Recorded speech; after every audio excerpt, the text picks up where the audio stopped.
There's this expectation that when a president leaves the White House, he should steer clear of criticizing the person who replaces him.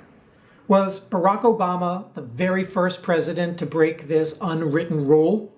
It's time for a Truth-O-Meter Minute.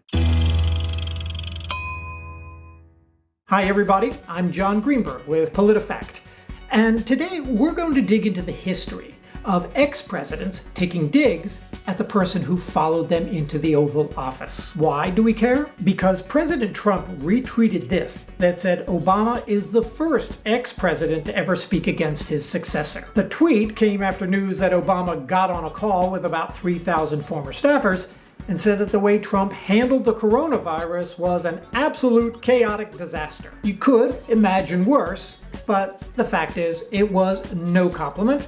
And a few days later, Obama said this to graduating seniors. More than anything, this pandemic has finally torn back the curtain on the idea that so many of the folks in charge know what they're doing.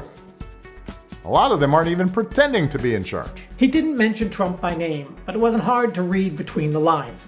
In any event, it was not the first time a president criticized the person who followed him. You can find lots of examples of ex-presidents talking smack about the next guy. Herbert Hoover lost to Franklin Delano Roosevelt in 1932. He had nothing good to say about FDR or the New Deal, which, 4 years after he lost, he called a kind of despotism. When Harry Truman was out of office, he didn't pull any punches at the 1956 Democratic Convention. He said Dwight Eisenhower was ripping off the taxpayers. Jump ahead a couple of decades and Gerald Ford laid into Jimmy Carter over the big issue of the day, getting a grip on inflation. Ford waited barely 3 months after Carter took office. And when Carter lost his election to Ronald Reagan, he didn't mind pointing out what was going on a year later. He said Reagan's policies were radical and no good for the country. We could go on.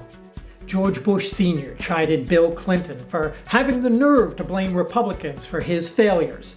Bill Clinton talked about George W. Bush in Iraq and said, "There's no military victory here." Maybe you thought there's some hallowed tradition of keeping your mouth shut when you leave the White House. Let's call that the preferred option. But not every president picks it. Time now for the rating. That claim about Barack Obama being the very first president to speak against his successor, we rated that false. That's it for this Truth-O-Meter Minute. If you want to see more fact checks about politics and the coronavirus, go to our website, PolitiFact.com/coronavirus. And be sure to subscribe to see more videos like this.